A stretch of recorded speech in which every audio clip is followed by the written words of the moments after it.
Bonjour, notre attention portera aujourd'hui sur l'importance des mots que nous employons et l'impact sur ceux à qui nous les adressons. Ce premier sujet m'a paru une évidence dans la mesure où les mots sont le premier lien majeur qui nous reliera, vous et moi, lors de nos échanges. Alors, j'essaierai d'être le plus juste possible dans ce que j'emploierai. Nous allons aborder ce sujet sous deux angles différents.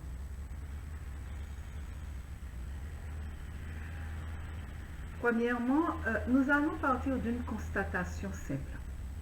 En ce début d'année, vous avez souhaité vos vœux à vos proches, vos collègues, vos amis. Bonne année, meilleurs vœux. Mais soyons honnêtes, en disant ces mots, en les écrivant, avez-vous vraiment projeté des désirs sincères en pensant à la personne précisément qu'il y avait en face de vous? Avez-vous vraiment adapté vos vœux à chacun d'entre eux en ayant ressenti l'envie vraiment que sa vie s'améliore, devienne plus belle, merveilleuse, lorsque vous avez écrit ces mots ou que vous les avez prononcés? Je reste perplexe. Peut-être pour certains. Bref, par cet exemple, je pense qu'il est facile de concevoir ce qui se passe dans nos vies au quotidien.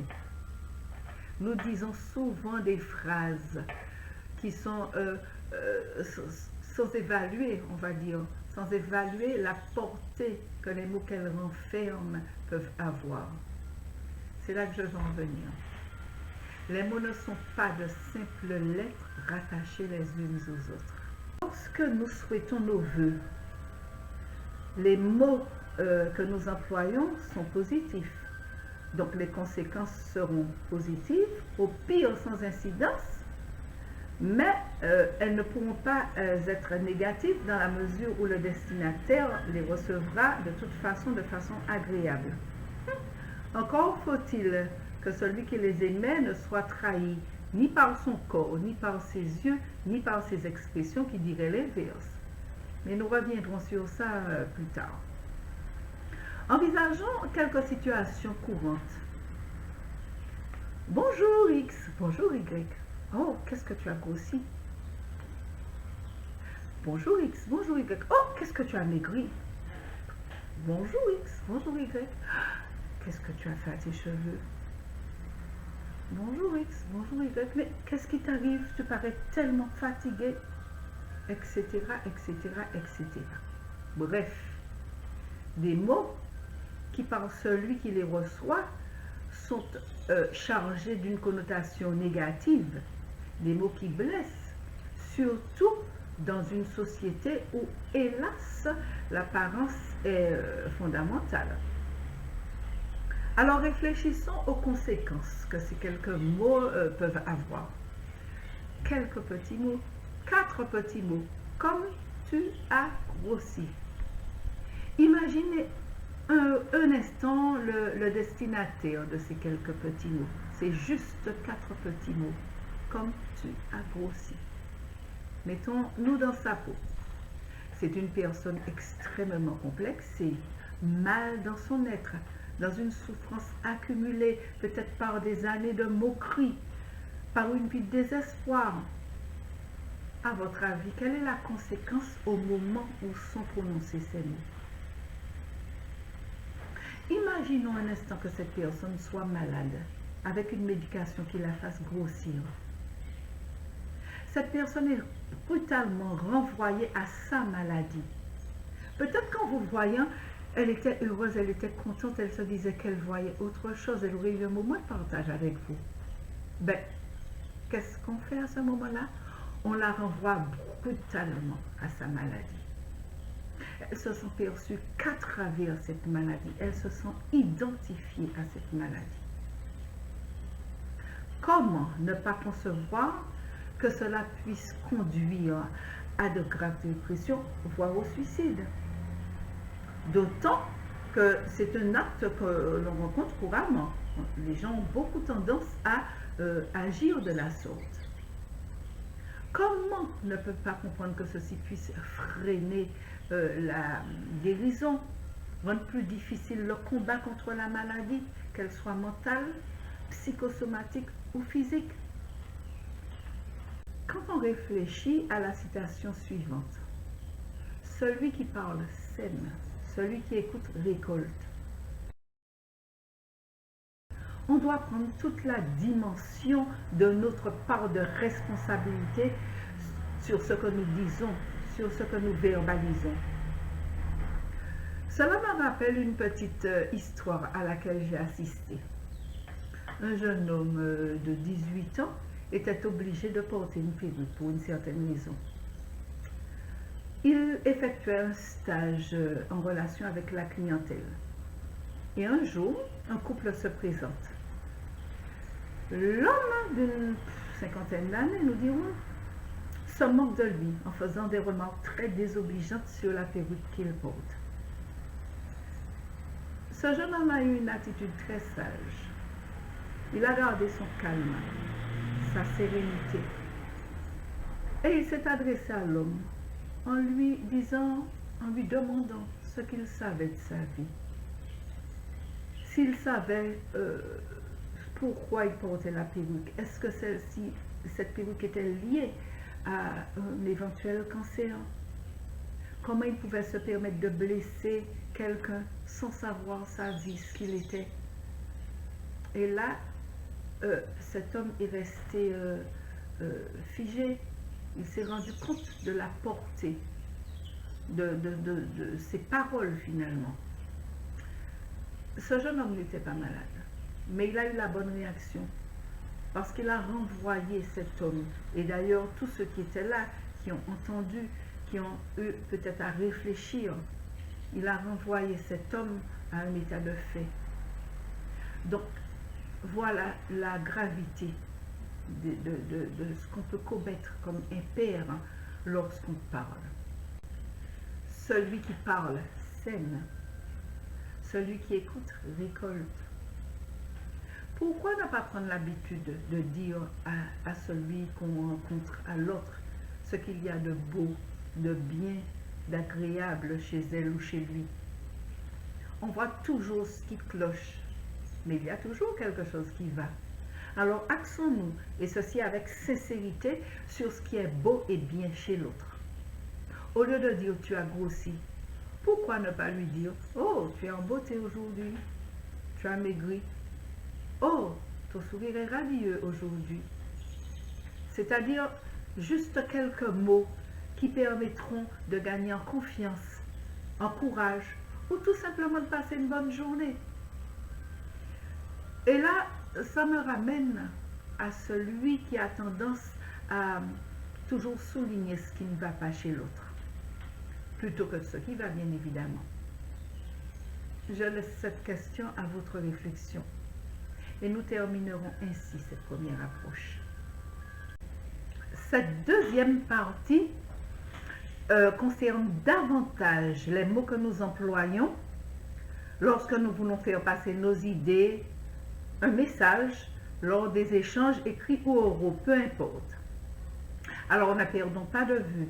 Celui qui parle sème, celui qui écoute récolte. Comme base de réflexion, nous allons commenter un extrait des expériences de Loftus et Palmer qui date de 1974 et publié par Frank Arnoux en 2011 en partie. Nous allons nous attacher plus précisément à la première expérience. Vous aurez des références de ces documents en fin d'échange. Cette expérience consiste à présenter à 55 étudiants 7 films, chacun relatant d'un accident de la route. Après chacun de ces films, on soumet à ces étudiants une série de questions, dont l'une d'elles concerne la vitesse à laquelle roulaient les automobilistes. Suivant les étudiants, on va formuler cette question en employant 5 mots différents. En l'occurrence, on va changer le verbe. Cela donne ce qui suit. Premièrement, à quelle vitesse roulaient les automobilistes quand ils se sont écrasés, ou quand ils se sont touchés, ou quand ils se sont heurtés, quand ils sont rentrés en contact, ou quand ils sont entrés en collision. Les résultats sont les suivants. Plus le verbe suggère un accident violent, plus la vitesse estimée par ces étudiants était importante. La vitesse estimée est la plus faible pour entrer en contact. Et elle va augmenter progressivement pour toucher, puis heurter, entrer en collision, et enfin, elle sera estimée la plus élevée lorsque on va employer le verbe écraser. Conclusion. Le seul fait d'avoir changé un mot, en l'occurrence le verbe, dans la question, a orienté totalement la réponse des étudiants. Imaginez les conséquences pour les assurances ou bien pour les automobilistes.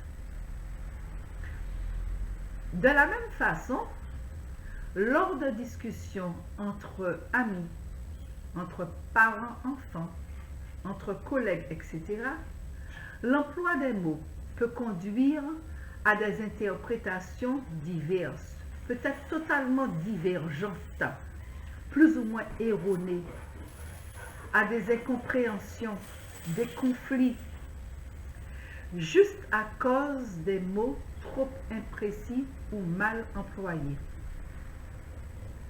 Mon but est donc, à travers cet exemple, de vous interpeller sur la nécessité de prendre le temps de penser à chacun des mots qu'on emploie, de façon à être le plus précis possible, à éviter au maximum le décalage entre ce que l'on veut dire et ce que l'on dit réellement.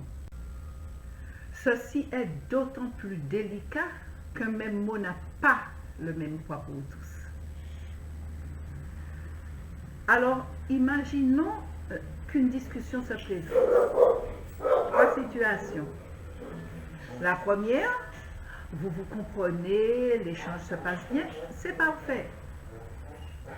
Deuxième situation, le climat perd en sérénité, la discussion a tendance à dégénérer, on commence à ne plus se comprendre. Mais, on a la possibilité de reporter cette discussion et de façon à éviter le conflit. Ce n'est pas la peine d'aller droit dans le mur. Avec diplomatie et le plus calmement possible, proposer de reporter la discussion. Par exemple, nous ne comprenons pas bien là en ce moment. Nous nous sommes emportés. Peut-être que je me suis mal exprimée. Donne-moi le temps de trouver les mots pour dire correctement ce que je ressens. Si tu veux, nous allons rediscuter de cela plus tard, etc., etc. Troisième situation, le climat dégénère, perd en sérénité, mais il n'y a pas possibilité de reporter la discussion. À ce moment, il faut que celui qui a le plus de conscience, il y a toujours un qui a un peu plus conscience de la réalité des faits, bien, il prend le temps d'écouter ce que l'autre lui dit. Il pose des questions pour savoir s'il a bien compris. Il s'inquiète de savoir s'il a bien compris et il s'inquiète de savoir si l'autre a bien compris ce qu'il a dit. Pour ça, prendre quelques secondes avant de répondre, de façon à analyser, avant de répondre de façon à formuler correctement. et ainsi diminuer au maximum les risques de conflit. Cette démarche nécessite une certaine humilité, admettre qu'on puisse s'être mal exprimé, avoir mal compris, admettre que tout simplement nous avons quelques faiblesses.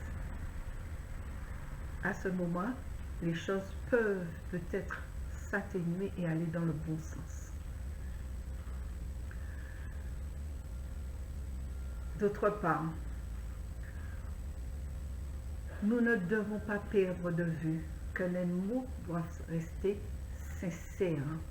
D'autre part, nous ne devons pas perdre de vue que si les mots peuvent mentir, ne pas être sincères, les gestes, le corps, les expressions ne mentent jamais.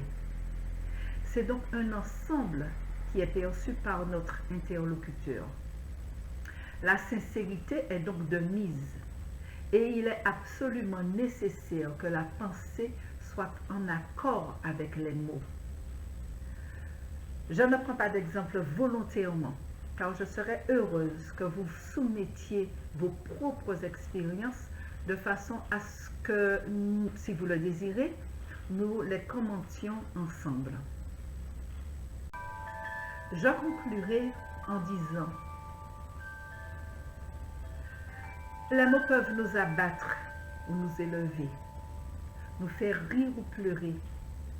Les mots nous blessent ou nous guérissent, nous trompent ou nous révèlent, nous découragent ou nous soulagent, nous façonnent négativement ou positivement. Alors, résolution pour cette année: prendre le temps de se réajuster, réfléchir à ce que nous voulons exprimer par les mots, les choisir de façon à améliorer notre rapport à l'autre, s'exprimer en utilisant des mots à connotation positive, quoi qu'on dise, souligner par les mots ce qu'il y a de beau, de grand, d'agréable chez l'autre, et non l'inverse. Je vous dis à bientôt.